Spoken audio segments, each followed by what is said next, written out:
berbeda, namun pada hakikatnya tauhidnya adalah sama. Karena agama apapun pasti memakai keyakinan, iman atau kepercayaan. Coba bagaimana kalau kepercayaan itu tidak bebarengan dengan adanya agama? Kemudian hanya gerakan raga, gerakan bibir, terus mana yang disembah, mana yang menyembah, itu yang sulit dimengerti. Sehingga apapun agamanya sebenarnya memakai kepercayaan, keyakinan yang pasti. Nah, untuk mencapai keyakinan atau kepastian supaya yakin, sehingga harus mengetahui kepastiannya. Nah, kepastiannya itu namanya ilmu. Ilmunya dicari. Makanya untuk mencari sebuah ilmu, keyakinan, kapitayan, kepercayaan atau iman itu tadi harus belajar dengan ilmu. Maka Hindu pun butuh ilmu, Buddha butuh ilmu, Kristen butuh ilmu, Islam pun harus butuh ilmu, karena ilmu adalah ilmiah untuk mencari sebuah kepastian. Sehingga kalau pasti artinya sudah tahu, baru itu yakin karena sudah tahu pasti.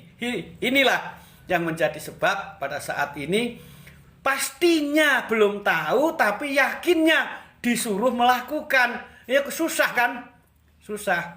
Makanya Kapitayan itu adalah agama kuno. Agama kuno yang berasal dari leluhur kita. Itu sejaman dengan adanya Gunung Padang. Kalau dulu sholatnya ya berdiri. Berdiri dengan bara api jejak tegak. Itu artinya nuruti filsafatnya api yang lurus dari bawah ke atas tanpa pandang bulu. Disitulah kobaran api yang membara, bak penuh dengan rasa keadilan. Makanya ngadeg. Kemudian tungkul. Tungkul itu kalau sekarang di Islam itu rukuh. Tungkul itu artinya memakai filsafat angin. Dari gerakan merunduk berada di tengah.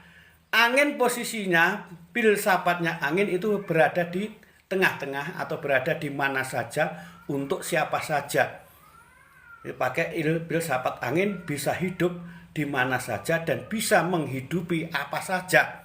Itu filsafat tunggul tadi. Kemudian tondem itu sujud. Sujud itu merupakan filsafat dari air yang berasal dari atas mengairi yang bawah dulu. Pada hakikatnya harus mencapai kesamaan. Itulah namanya tondem. Kalau sekarang sujud. Kemudian yang terakhir itu adalah tulumbuk. Tulumbuk itu adalah duduk. Duduk kalau sekarang ya duduk. Kemudian filsafat dari duduk itu adalah filsafatnya bumi yang serba menerima kenyataan dengan ikhlas, saling menghidupi, memberi rezeki dan lain sebagainya. Itu filsafatnya bumi yang harus menerima untuk menghidupi alam semesta. Artinya bisa menghidupi umat, baik itu binatang dan manusia. Itu yang dinamakan tulumbuk, artinya duduk. Antara agama Kapitayan dan Islam itu hampir menyerupai, hanya bahasanya saja yang tidak sama. Pada hakikatnya kembali lagi bahwa Kapitayan itu bisa digunakan agama apa saja, karena prinsip beragama adalah memegang teguh keyakinan bahwa manusia ada yang menghidupi dalam hidup ini. Makanya bahwa keyakinan itu harus pasti, harus dicari dengan ilmu. Keyakinan adalah iman. Bahwa kalau iman itu tidak dipakai oleh salah satu agama, itu kan juga membingungkan. Makanya iman kapitayan, percaya, yakin itu tadi berasal dari daya cipta yang ditumpahkan dalam sebuah memori tauhid. Maka agama apapun pasti pakai tauhid. Tidak mungkin hanya mulutnya hanya bicara, gerakan badannya hanya bergerak, tidak. Semua pasti pakai napas yang halus, pakai rasa, pakai cipta, dan juga pakai rasa. Itulah yang dinamakan kapitayan. Tapi oleh propaganda Belanda pada waktu itu, karena besar dan kuatnya daya cipta penganut-penganut kapitayan,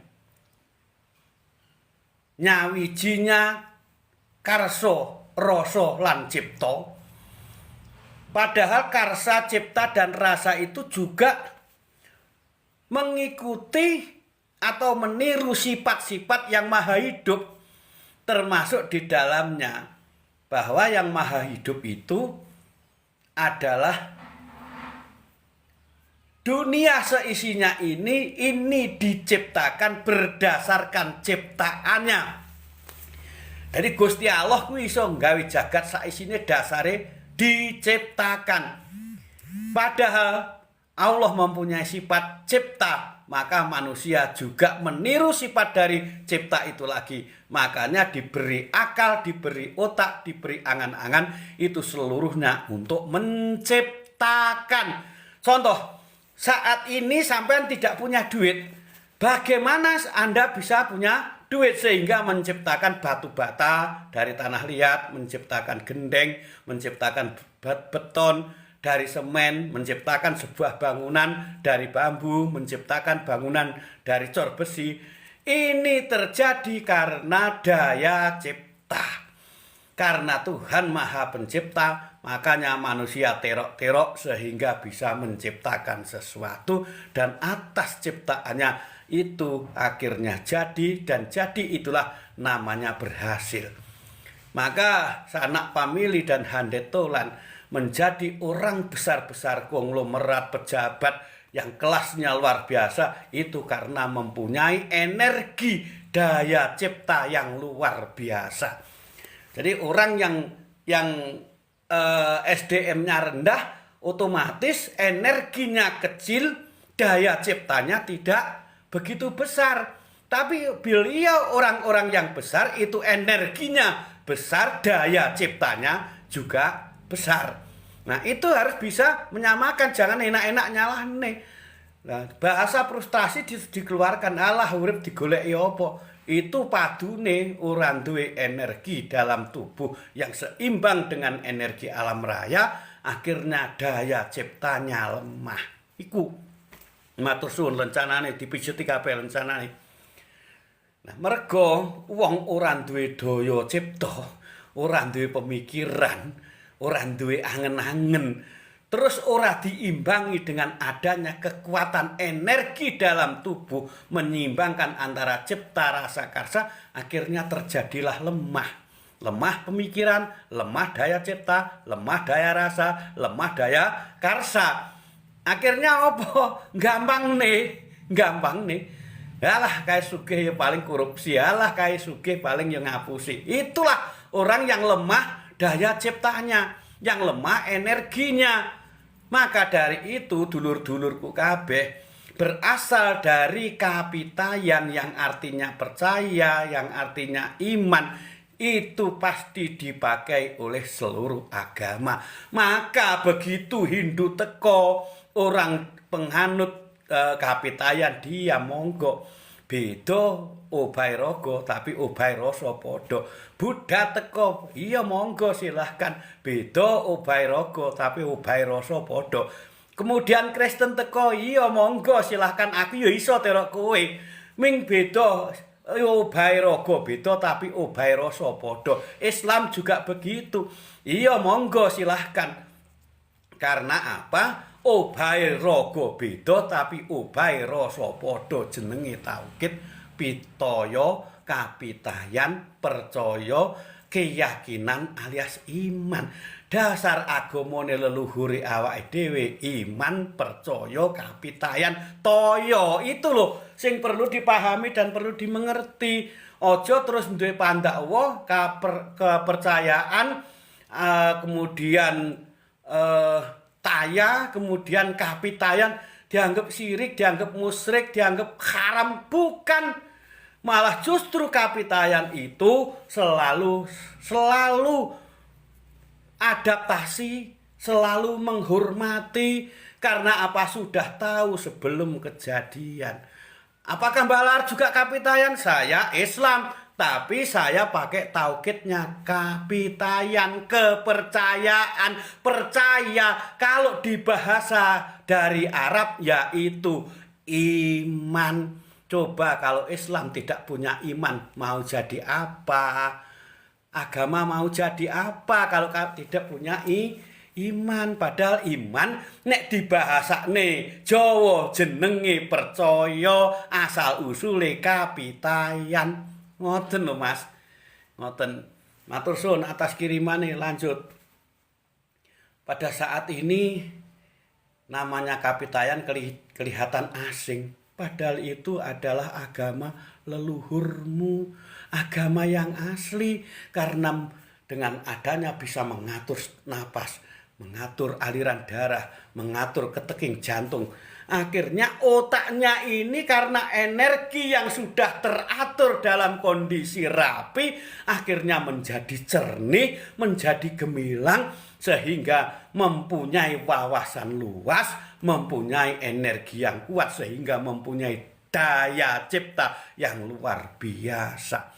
Makanya karena sekarang pada hakikatnya banyak orang yang tidak punya energi dan daya cipta yang berasal dari kapitayan alias tauhid tadi, isi neming nyepelek nek dijumbuhkan dengan hasil mahar karya leluhur kapitayan, kita ndak ada apa-apanya. Candi Prambanan, Candi Gunung Padang, Candi Borobudur, Candi Kalasan, Candi Penatar, itu semua pakai daya cipta yang berdasarkan ilmu pasti. Setelah pasti yakin, setelah yakin itu baru dinamakan iman karena sudah punya ilmu. Itulah yang perlu kami sampaikan pada saat ini. Benar, oleh karena banyaknya doktrin mulai abad ke-15, coba yang jauh-jauh dari Arab, Turki, Iran itu sudah mendoktrin bahwa sebenarnya kapitayan itu syirik, musyrik. Padahal tidak. Karena hanya orang merasa iba plus kasihan sabar ing panemu sabar ing panarimo dianggap orang bodoh. Padahal tidak. Bar songko adeking Demak Bintoro kabeh kudu bergeblat yang lor kulon londo teko. Kita sudah diadu domba, yang penting supaya Belanda mulus untuk menguasai atas serangannya. Pertama kali orang-orang yang mempunyai ilmu tauhid harus dimusnahkan lebih dulu. Harus diisi oleh ajaran-ajaran baru sehingga manunggaling kawula Gusti ilang, akhirnya orang didaya kekuatan opo-opo. Nek wis ora didaya kekuatan apa-apa, kekuatan energi sing gaweane kang alam kang maha kuwasa, akhire wonge mulus, londo mulus, Jepang mulus. Padahal pada waktu dulu manusia ditembak tidak apa-apa, dibom juga tidak apa-apa, kena asap racun juga tidak apa-apa. Karena mereka mempunyai ilmu untuk menetralkan situasi yang berasal dari energi, di mana energi itu adalah daya cipta antara hati dan otaknya yang dikaruniai dan didukung oleh kekuasaan alam raya. Begitu kapitayan hancur, kemudian nek wong Jawa ngarani dindih, dengan adanya paham-paham baru yang baru masuk, ya udah. Begitu di alam setelah merdeka ini baru kita sadar ternyata leluhur kita lebih luhur daripada kita, lebih mulia daripada kita, lebih cerdas daripada kita. Tapi sementara saat ini kita ini hanya pinter cerita mergo asal usul ming hanya moco maca ora nglakoni, maca diapalne, dinyanyekne bareng ning ora dilakoni. Lah nek wong biyen satu bait permasalahan dipikir dengan daya cipta yang kuat, dirasakan dalam hati yang selalu hening, kemudian dijalani. Saiki endi wong ngulah batin? Endi saiki wong ngulah rasa? Endi saiki wong ngulah cipta? Coba kita renungkan aja. Kapan noto napas? Mongko dumadi ning kekuatan kuwi kabeh saka halusing napas. Kabeh kekuatan saka halusing napas. Jare Bapa Angkasa sing apa ki jenenge kekuatan langit yang bergerak akhirnya mempengaruhi ini. Jalah cetuk bulan, cetuk selintang, cetuk meteor.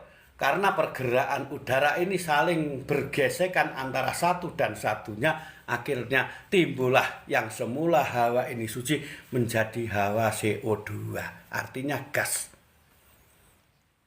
Kemudian disedot ana ing irung, disaut saka asam bumi, kedadane sing saka tanduran, pari, jagung, pohung, sayur mayur. Nah, mergo itu digiles ana ing usus gedhe, disaring ana usus cilik, metu wis dadi gas. Gas iso masnasi getih, getih iso mengalir, panase getih iso saut-sautan karo CO2 sing saka langit kang aran Bapa Angkasa mau. Akhire mbangun keteking jantung resik deg stabil. Makane sing iso nyetabilne napas, sing iso nyetabilne nyeimbangake antaraning gas saka langit, gas saka bumi, kuwi mesti duwe energi lan kekuatan luar biasa. Nek wong Jawa ngarani waskita, ngerti sakjroning winarah. Nek bahasa logika, wong kuwi mesti profesor, duwe daya cipta. Apa sae sing urung dumadi iso dicipta, iso digawe. Kaya dening nuklir, kaya dening pesawat olah-alik antariksa lan liya-liyane, karena mereka mampu mengendalikan antara gas langit karo gas bumi. Akhire wonge sehat-sehat, wonge waras-waras, daya ciptane dhuwur. Ning bareng saiki mung pinter cerita, mung pinter apa jenenge maca, pendak eneng wong cerita eneng panggung geruduk, pendak eneng wong maca ketok apik geruduk. Akhire apa nuwun sewu dadine sampean roh dhewe grudak-gruduk ora oleh apa-apa. Monggo sing paring lencana matur suwun dengan unggahne. Inilah yang saya katakan bahwa Taya itu adalah suwung suci, tan kena kinaya ngapa, tan kena dilihat didelok netra, ora kena didelok ing pandulu pangambulan panaja pangarasa. Itu namanya Taya. Nah, sapa wae tak baleni neh, agama mesti nganggo keyakinan utawa iman, kepercayaan.